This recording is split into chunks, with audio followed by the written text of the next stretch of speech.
This is the story.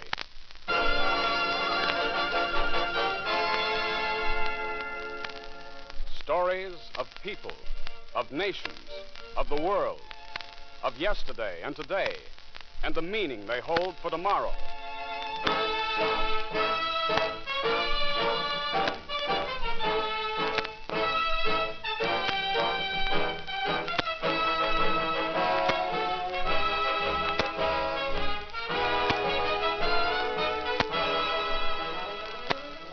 Now, I'm an ordinary guy, any American you want to name. The fact that I'm a radio announcer doesn't matter for the moment. I've got a story I want you to hear, a story that I think is important to both of us, to you overseas and to me on the home front. Here's why I think it's important. Here are my reasons. Now, you know that in the United States, you can walk to the corner newspaper stand and take your own choice of various newspapers. You know, too, they're likely to disagree with each other in their views, and some of them are likely to disagree with the administration in power. We take that for granted. Still, you don't get arrested for buying the paper you want, and no publisher gets arrested for printing it. Even in the midst of a tough war, we allow so much freedom of criticism that sometimes it worries people from other countries. But we know it's our strength. Better allow this freedom, better even have it abused at times, than to let one group of people decide what's to be printed and what we should think. We've seen where that can land, in Germany and Japan. Now, this particular freedom wasn't won in America without some pretty hard fights, and that's what our story is about today. This is the story of one of the most crucial and important of those struggles. The Freedom of the Press, with Raymond Edward Johnson as Andrew Hamilton.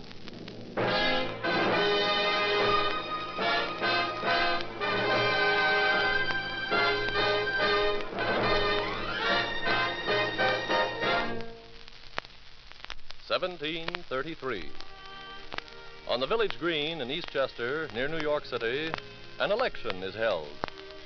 A printer, John Peter Zenger, publishes the truth about the election. He keeps on publishing the truth. The authorities don't like it. They clamp him in jail. There is the beginning of a battle, a long battle that won for America freedom of the press. For in the words of Governor Morris, Andrew Hamilton's defense of Zenger in 1735 was the germ of American freedom, the morning star of that liberty which later revolutionized America.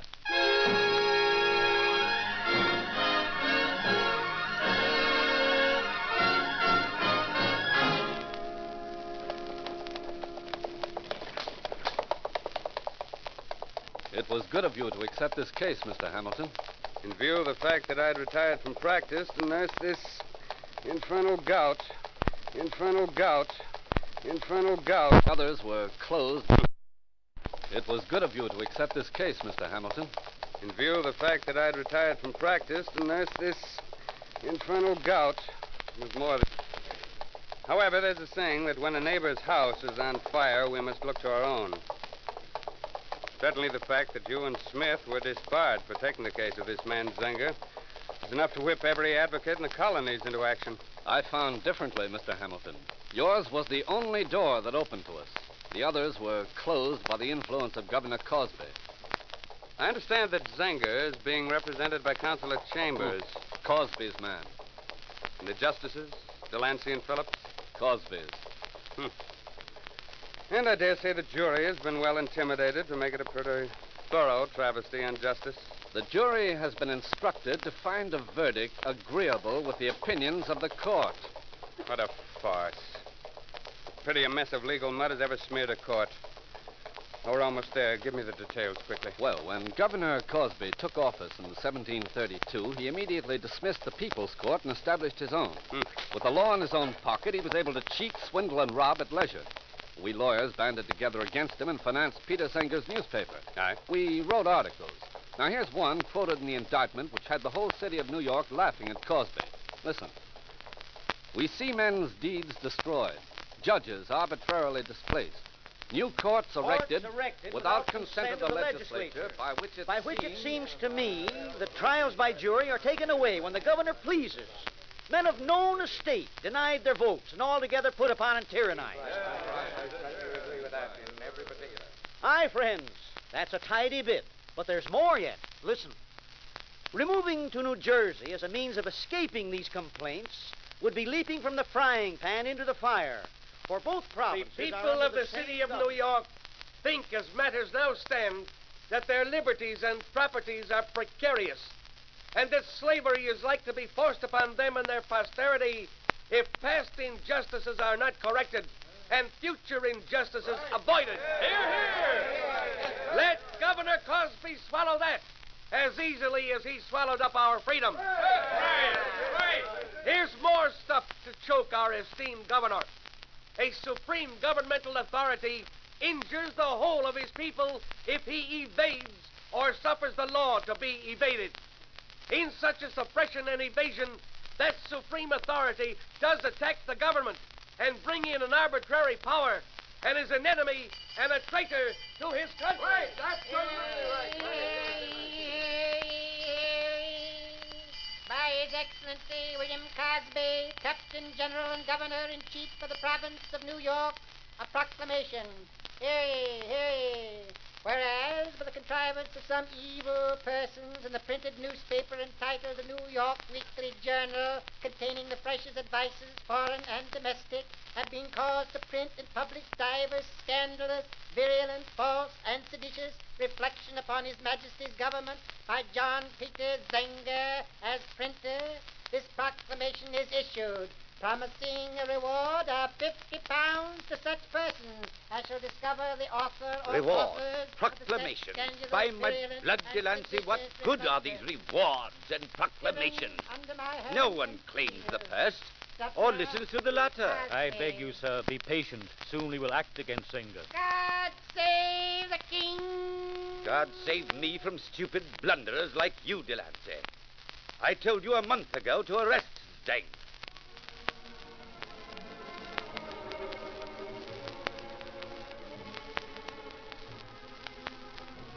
The man is innocent. He has merely printed these things. It was not his hand that penned them. No, but by heaven, if Zenger is jailed, there'll be no one to publish these outrageous stories.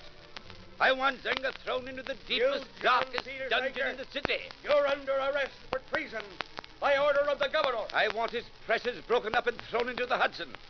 Tear his place apart. His lawyers, James Alexander and William Smith. Disbar them. Keep them away from Zenger at James any price. Alexander and William Smith, for having signed exceptions in the name of John Peter Zenger, are excluded from any further practice in this court, and their names are struck out off the rolls of attorneys of this court. Signed, the Honorable James Delancey, Chief Justice.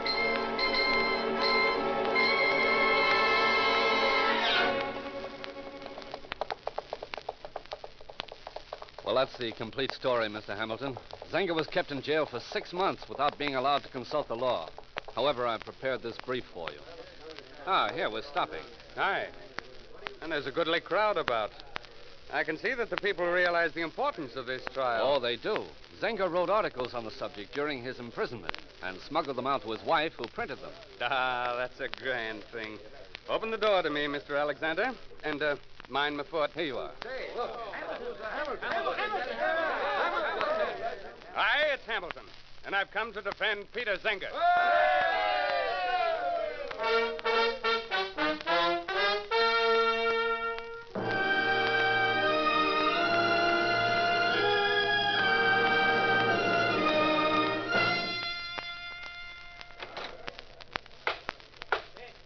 And the due process of the law against him, the said John Peter Zenger. Well, the trial has already begun. To be done to answer Which to of the our Whigs is the said law so-called the king, defense attorney Chambers? outlined in the premises, etc. That's he over there. To this information, the defendant has pleaded not guilty, and we are ready to prove it. Will the counsel for the defense answer? He's going to answer the information. May it please your honors, a great allowance should be made for what men speak or write. Mm-hmm. In all libels, there must be some person so clearly pointed out that no doubt remains as to who is meant. There speaks Cosby himself. I am in the hopes that the prosecuting attorney will fail in his proof as to this point. Bah! Who is that? Come before the court. I? With the greatest of pleasure. Did you wish to address the court, Mr. Hamilton? May it please your honors, I'm concerned in this cause on the part of Mr. Zenger, the defendant, and I do You wish... cannot interest yourself in the cause here being reviewed without the consent of the defendant. Mr. Zenger has already engaged Mr. Chambers as advocate. Sirs, I'm of the opinion that Mr. Zenger will offer no objection to my interest when I say that I came here from Philadelphia at the request of James Alexander. No objection, I presume? Then I can proceed. I do, for my client, confess and admit that he both printed and published the two newspapers set forth in the charges. Did the court clerk enter that admission? Yes, Your Honors. Then, if Your Honor pleases, since Mr. Hamilton has admitted the guilt of his client in printing and publishing these libels, I think the jury must be directed to find a verdict for the king. Not so, Mr. Attorney. There are two sides to that bargain. I have pleaded guilty to the publishing and printing. I plead not guilty to the charge of libel. The mere publishing and printing of a paper does not make libel. You have to do more in order to prove your case. You must prove that the statements printed were libelous. That is, false, seditious, and scandalous as charged.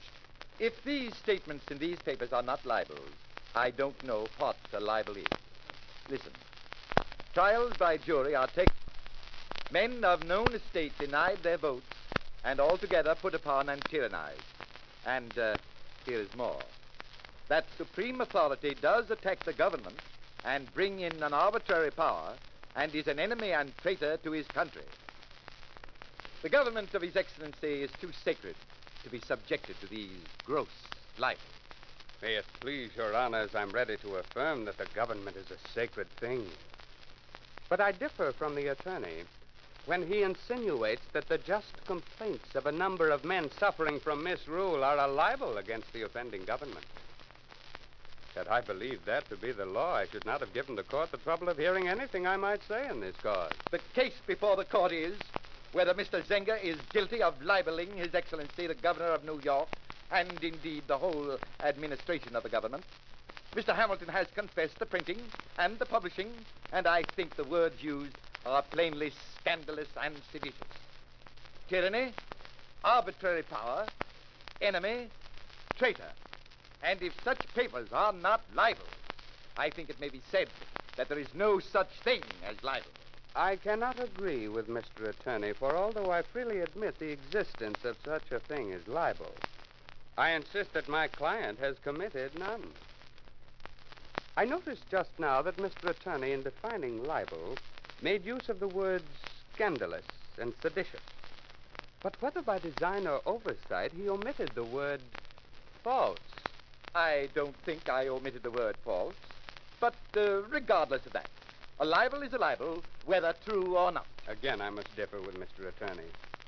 The information to which we have pleaded not guilty is the printing of a certain false, malicious, seditious, and scandalous libel. The word false must have some meaning, or else how came it there? I hope Mr. Attorney will not say he put it there by chance, because I intend to prove that without the word false, this cause is not valid. May it...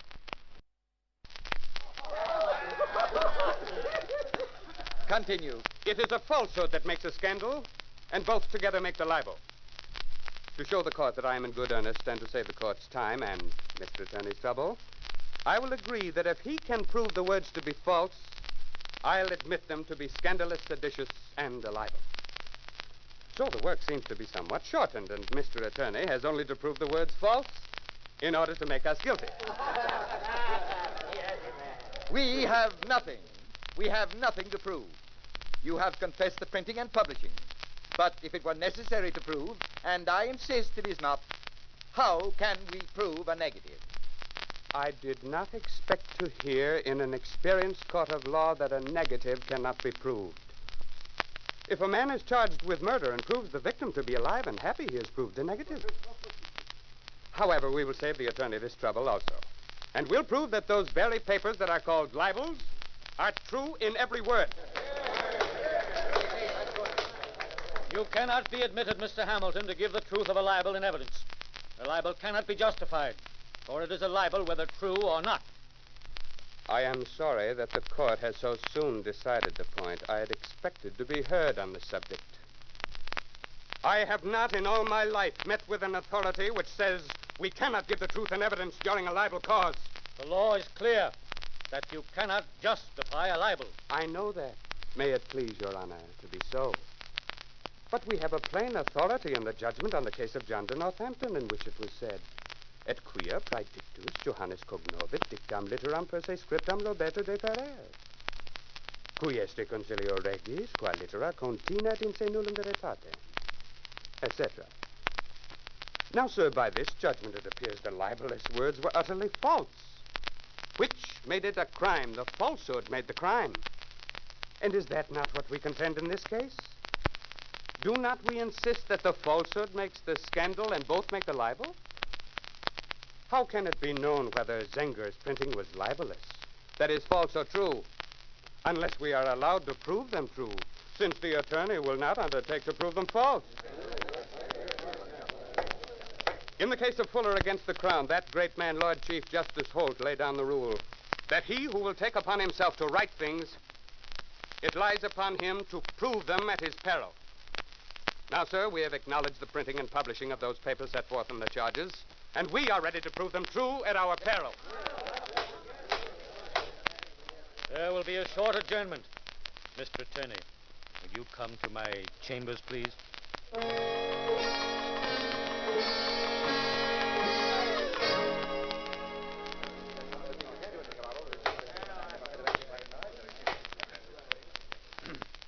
Mr. Attorney, before adjournment of the court, you heard what Mr. Hamilton said concerning the validity of false or true statements as pertaining to libel. What do you say to it? The law, in my opinion, is very clear. The defendant cannot be permitted to justify a libel. The matter seems very plain, and I submit it to judgment. Mr. Hamilton, the court is of the opinion you ought not to be permitted to prove the truth of the statements called libelous. May it please Your Honor. Mr. Hamilton, the court have delivered their opinion, and we expect you will use us with good manners. You are not to be permitted an argument against the opinion of the court. With submission, sir, I have seen the practice in very great courts and never heard it on manner. After the court have declared their opinion, it is not good manners to insist upon a point in which you've been overruled. I will say no more at this time. It is easily seen that the court is against us in this point. Use the court with good manners, and you shall be allowed all the liberty you can reasonably desire. I thank Your Honor. Then, gentlemen of the jury, it is to you we must now appeal. We are to prove. You are honest and lawful men. The fact you have the liberty of giving evidence is the strongest evidence of guilt. Mr. Hamilton! So it follows that you 12 men must understand the words used in these newspapers to be false, or else we are not guilty of libel. No, Mr. Hamilton, no. The jury must find that Zenger printed and published those papers and leave it to the court to decide whether they are libelous. But, and it please Your Honor... You know this procedure is common. It is in the nature of a special verdict where the jury may leave the matter of the law to the court. I see. I know that the jury may do so, but I likewise know that they may do otherwise. That they may do otherwise. That they may do otherwise. That they may do otherwise. The judgment of the court renders juries useless. It is true that in times past it was a crime to speak truth, and many brave and worthy men suffered for so doing. Yet even in those bad times, a great and good man durst say what I hope will not be taken amiss of me to say in this place. To wit, the practice of information for libels is a sword in the hands of a wicked king and an arrant coward to cut down and destroy the innocent. Pray, Mr. Hamilton, have a care what you say. Don't go too far. I don't like the liberties you take. All men agree that we are governed by the best of kings, and I cannot see the meaning of Mr. Attorney's caution.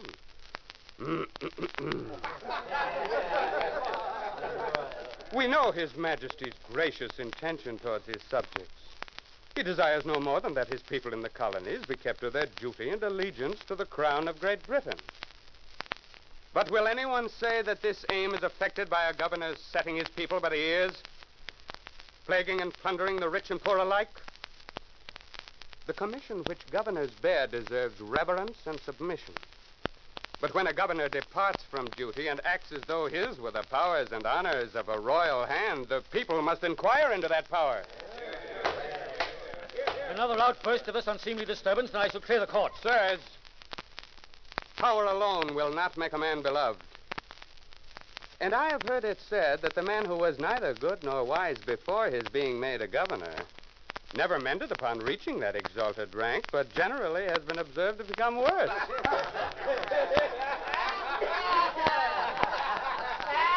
Oh. And the more such men consider themselves out of reach of that law, the more wicked and cruel they are. I wish I could say there are no illustrations of that this day.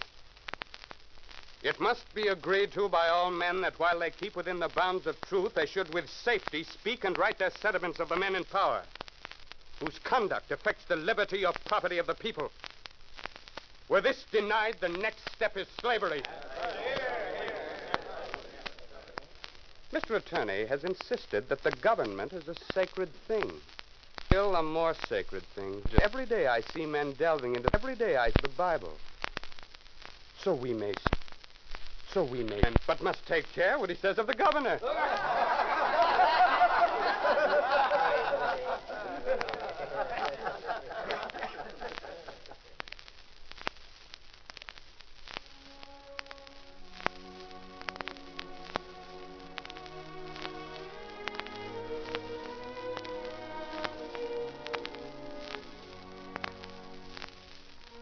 Gentlemen of the jury, the danger is great if we put too much credulity into this court. A proper confidence is commendable, but the verdict must be yours and not referred to the discretion of others. Much depends upon this. A loss of liberty to a generous mind is far more deadly than death. The man who loves his country prefers its liberty to all other considerations, knowing that without liberty, life is misery. The question before the court and before you, gentlemen of the jury, is not of small or private concern. It is not the cause of a poor printer, nor of New York alone, a printer, nor of New York alone, a printer, nor of New York alone, a printer, nor of New York. It is the cause of liberty. Your upright conduct and just verdict this day will entitle you to the love and esteem of your fellow citizens. And every man who prefers freedom to a life of slavery will bless and honor you as men who have baffled an attempt of tyranny and secured for us and our posterity that to which nature and the laws of our country have given us a right. The liberty both of exposing and opposing arbitrary power by speaking and writing truth.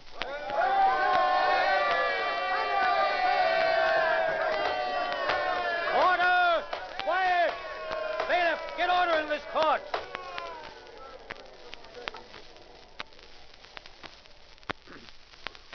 Gentlemen of the jury, the great pains Mr. Hamilton has taken to show how little regard juries are to pay to the opinions of the judges is done, no doubt, with the design that you should take but little notice of what I say on this occasion.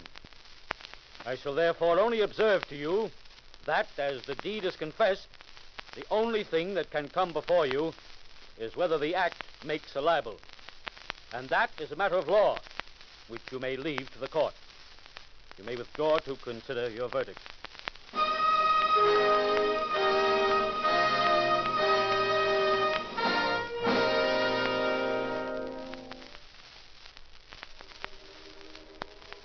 Is the jury agreed upon a verdict? We are. Have you found John Peter Zenger guilty of printing and publishing the libels in the information mentioned? We find the defendant, John Peter Zenger, not guilty.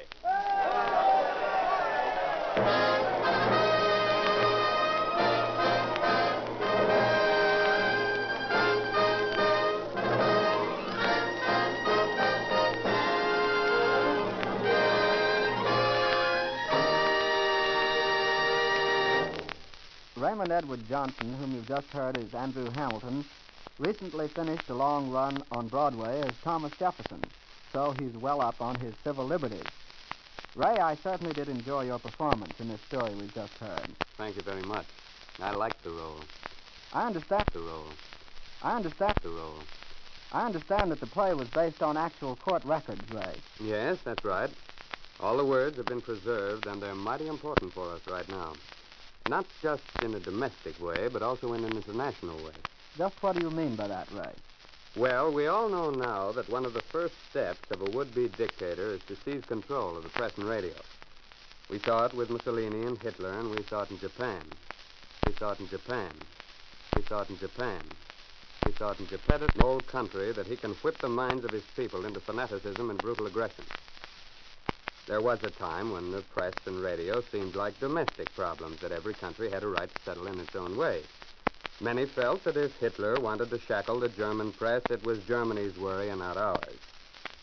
Well, we know now that it can't ever again be thought of as a purely internal matter. It's everybody's problem because it affects the peace of the world. I know that in the United States, people are beginning to talk a good deal now about worldwide freedom of news. And I'm sure many of you in the armed forces are talking about it, too. It's one of those things that we're pretty sure we ought to have, only we're not sure just how to get it. It's one thing to say we want freedom of news, that we want people everywhere to have access to the facts. But putting it into effect is quite a different matter. Well, certainly I don't know the answer, but I know many are trying to find it. And that's the first step. Here's another of those crucial problems in international relations that is going to call for an awful lot of hard thought and patient work. It's another of those problems we'll have to think through if we're to meet the challenge we face, of making a world where peace is secure. Thank you, Raymond Edward Johnson.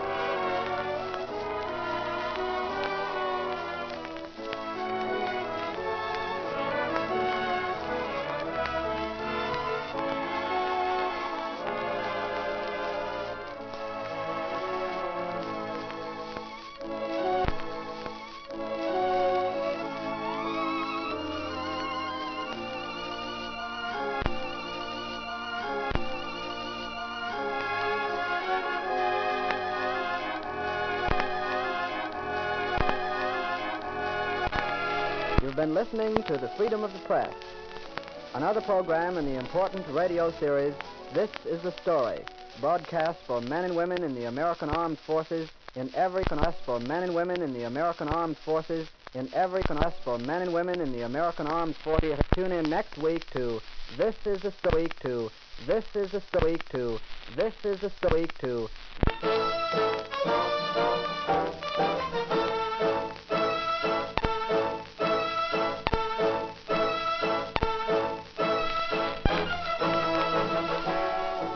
This is the Armed Forces Radio Service. Radio Service.